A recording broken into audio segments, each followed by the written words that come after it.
give us an overview of how the whole IT operations work in here and basically how the different departments collaborate with each other?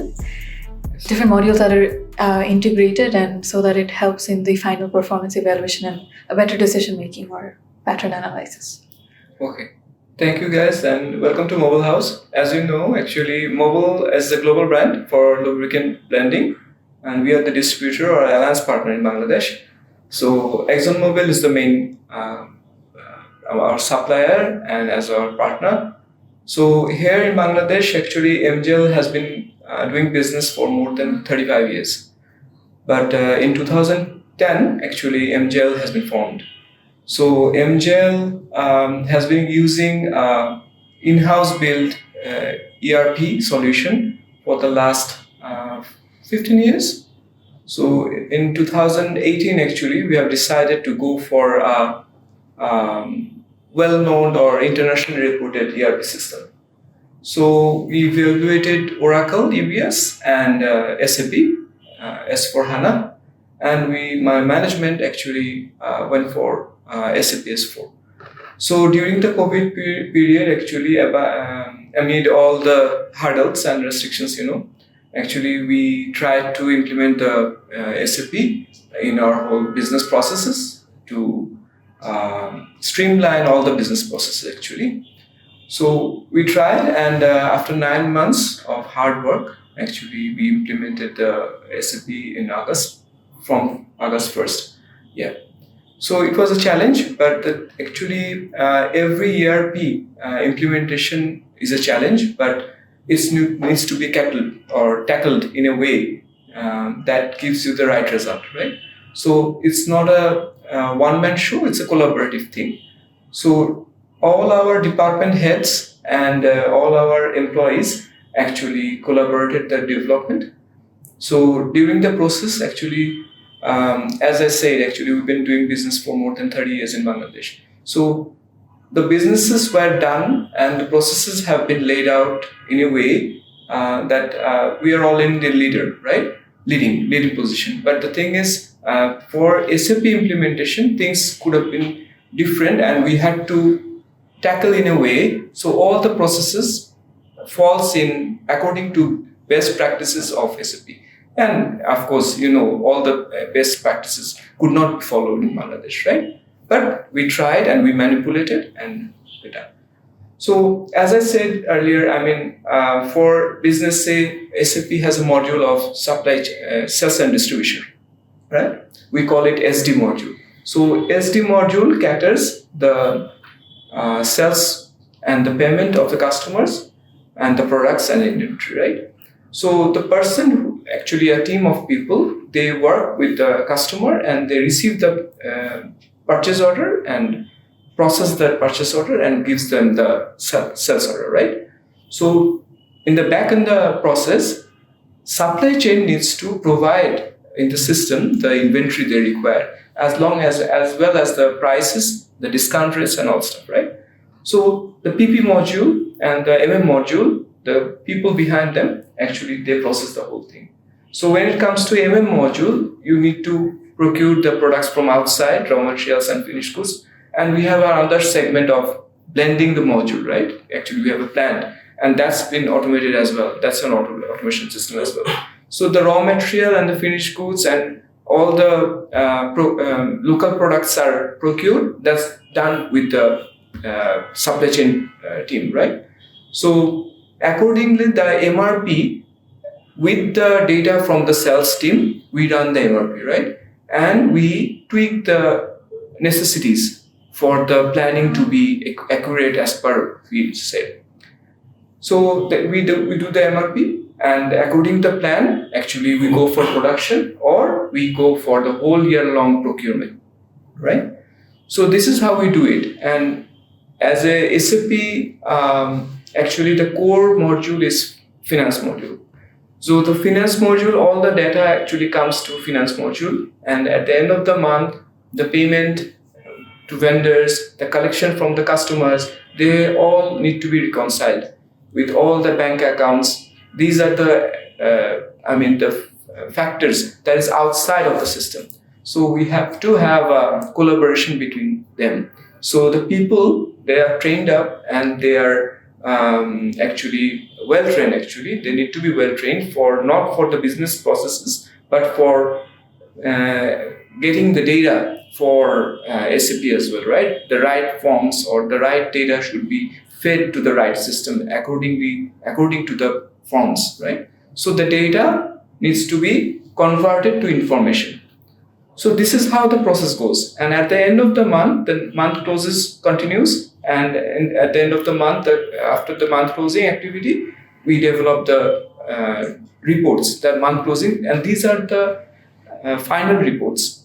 And initially, all the processes that I've been saying, actually they produce the data. And these are the data that can give you the right direction, but not the accurate direction, because these have not been converted to right information. Yes, we have dashboard, but the dashboard gives you a big picture, but not the nitty-gritty.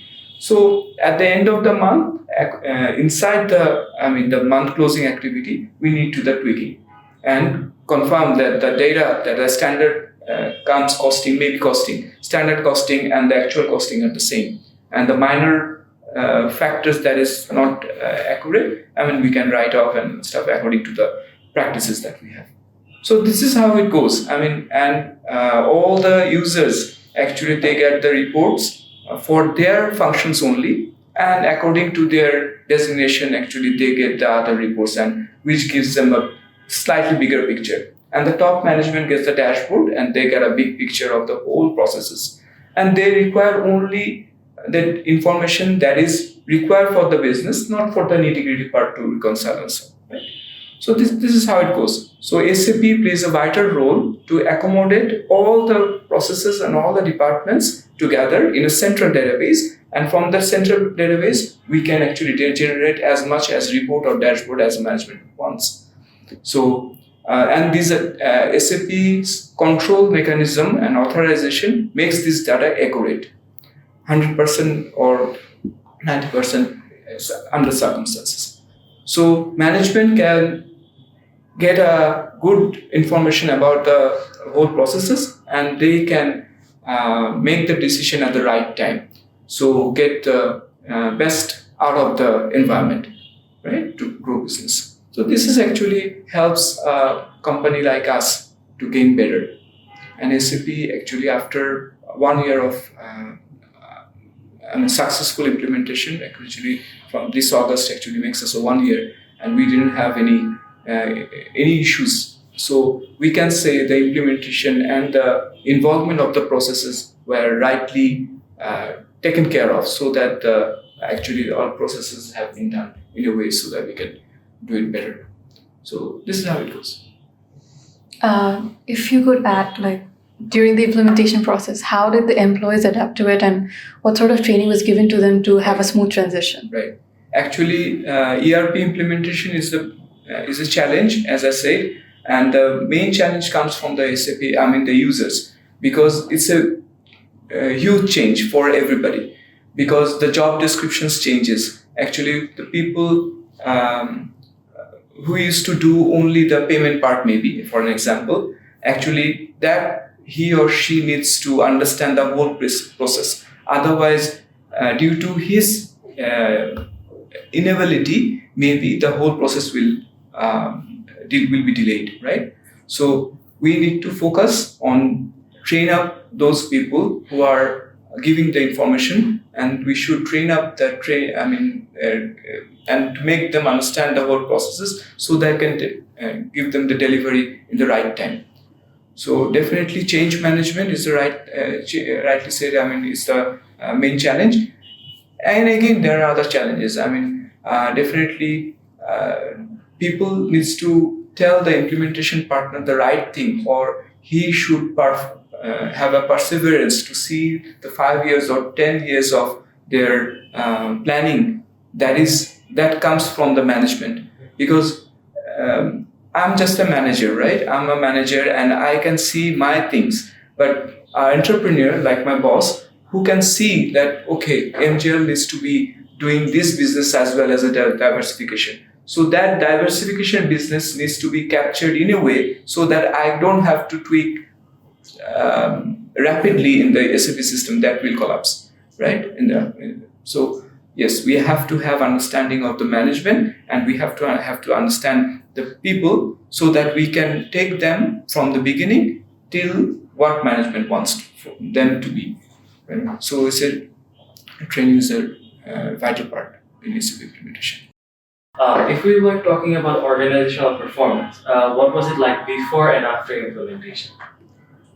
Okay, so let's put it another way. I mean, say if you say for SAP, yeah, this is a big change, and all users of SAP is if they can add it to their resumes, that will give them a boost, obviously, because for resume, why you are doing a resume? For impress to other employer, potential user, right? Potential employer, right? So any potential employer sees that you are done, you are a user of SAP, definitely he or she gains the value.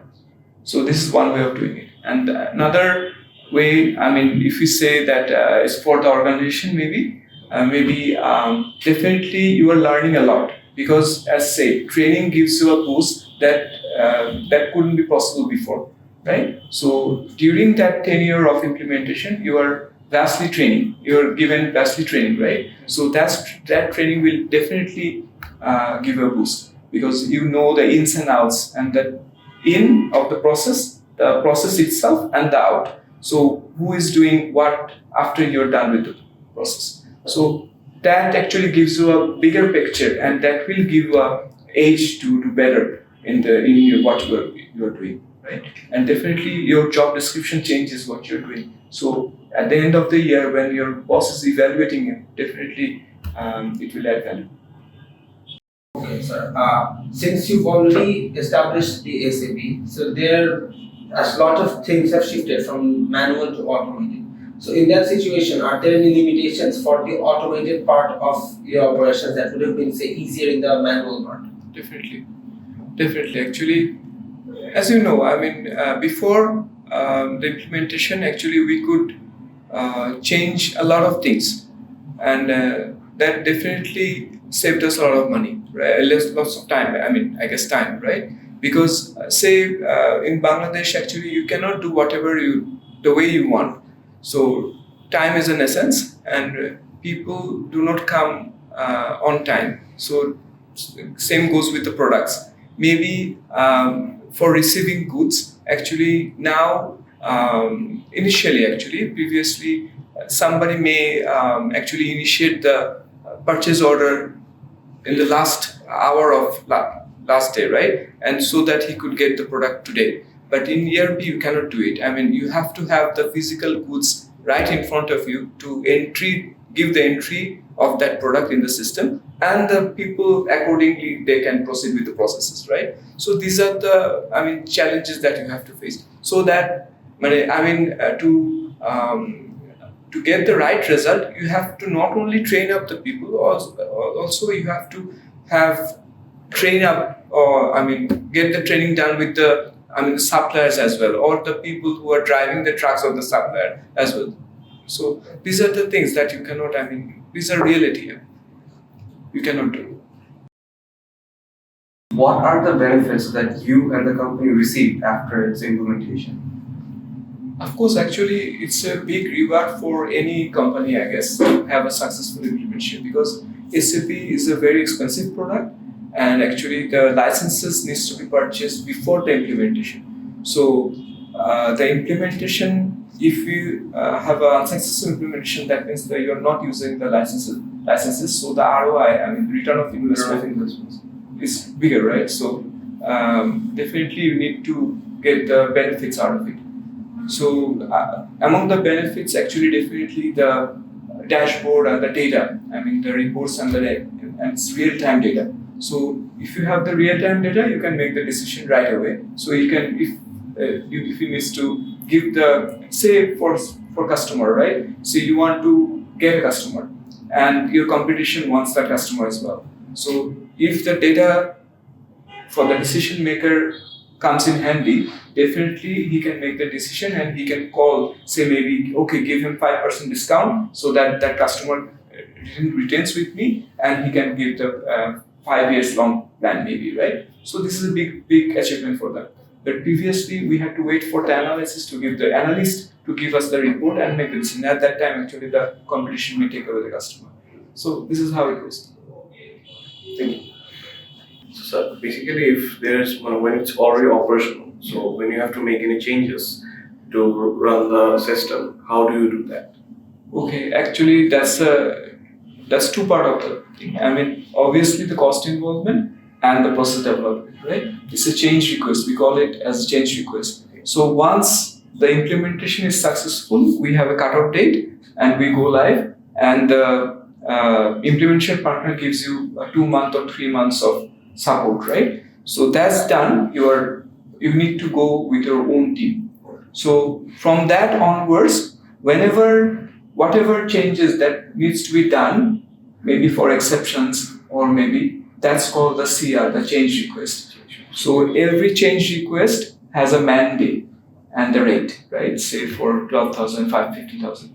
So any operational change needs to be calculated as a mandate, and that value needs to be up for changes, right? And later on comes the timing of the planning and the human resource involvement and all stuff, right? And one other thing, as said, SAP is very expensive, as I say. All the licenses needs to be given support by SAP, and we have to pay handsome money to SAP every year. So it's a disadvantage for many many companies who actually struggles to do business. So this is a challenge for the company to survive in the business, to make profitability, as long as we have to maintain the whole SAP operation system. So for your answer, is the changes needs to be catered. As I said, you need to focus on your entrepreneurs or your bosses' far vision for 5 years to 10 years, so that you can get the right changes required in the right configuration required from the implementation, but before going to live, right? So that you can tackle all exceptional situations, so that you don't you don't need to go for CR, because CR will give you a cost increase. So that's one of the disadvantages for any SAP type implementation. Okay, thank you. Since SAP itself is highly integrated inside the system of the operations, how do you ensure the quality control for the system itself so that it runs efficiently and smoothly? Right. SAP has a built-in concept for authorization and control. So it comes after the implementation, or you can do it during the process, but for our case, actually, we did it afterwards. So mainly. So after the implementation, actually, we deployed our internal audit for making sure that all the processes follows the checker-maker concept. And the people who is doing it, needs to be checked, and somebody else needs to verify it. So any entry that's been done in the system, say that's the maker. That person is making the or initiating the process, and somebody else needs to be checked and verified and throw it to the next phase. So this is how it goes actually, and accordingly it's a continuous process. So any processes actually verified by the supervisor and take it to the next level. This is how we do it. And the other thing is auditing. Definitely you can do a SAP audit afterwards, after certain years. So that's a different thing. That's the management perspective, whether audit can be, needs to be done for whole process. Actually, for financial, nowadays in the financial auditing, the auditors are also capable of doing some sort of SAP audit as well. So which is a good thing. So, sir, like you said before, you've been working here for the past 19 years. So, what do you think are the future prospects of information system in general, sir? In general, not in SAP. Definitely, actually, IT or the information technology is the way forward, definitely, because any manual system will no longer be viable. Say for our building, actually, we solely depend on digital technologies. I mean, there's no analog cable here. I mean, all the devices are digital. I mean, IP based, right? So this is actually reflects the whole phenomenon all over the world. I'd say for IoT or for AI or for any business process automation and the collaboration. I mean, nowadays people are buying the electric vehicle, right? And due to the electric vehicle, all the computerized systems can be integrated because there are uses the same universal platform, right? So they can be. So the sci-fi movies that we used to, actually they're coming live now, right? So actually MIS or IT is the way forward. Any ICT devices or IT devices, I mean, but the thing is that you need to know what you are willing to do and how you do it, right? For maybe you want to grab a customer. Now we can target which segment of customer you want, which region people you want to target. Say for this mobile, I want to target, say, for few people who are aged 45 or aged or male or something like that, right? So now we can definitely, scope out which customer segment you want. So this is because we are enabled by or backed up by our IT facilities, digital marketing and all stuff, right? So we are going through a pace. I mean, that's an enormous information highway. That's we call information highway, right? That's why. So if you have data and if you can convert it to information, definitely you can do better if you make the right decision at the right time. And IT or any digital technologies actually enables you to do it. Otherwise, you can't. So definitely, we are building the platform in MGL. We have done a SAP. We have, as I said, it's a IP-based building as well. I mean, all the devices are connected. So we have a platform that enables us to make the decision for the future requirement. And it depends on the entrepreneur, the owner, who can, make the decision to cater the need. So as the business grows, if the requirement comes in, we can add new modules, we can add new devices that will enable us to grow faster. That's in fact, for MGL, we are leading because Mobil is leading in the lubricant industry as well, because MGL has the infrastructure that any other lubricant in Bangladesh, not at par at MGL maybe at this time, but definitely we need to make the improvement going or keep the ball rolling. Otherwise, people can catch up with us. Thank you so much, sir. Thank you so much for that. Thanks, sir. Great insight. Thanks a lot. Thanks.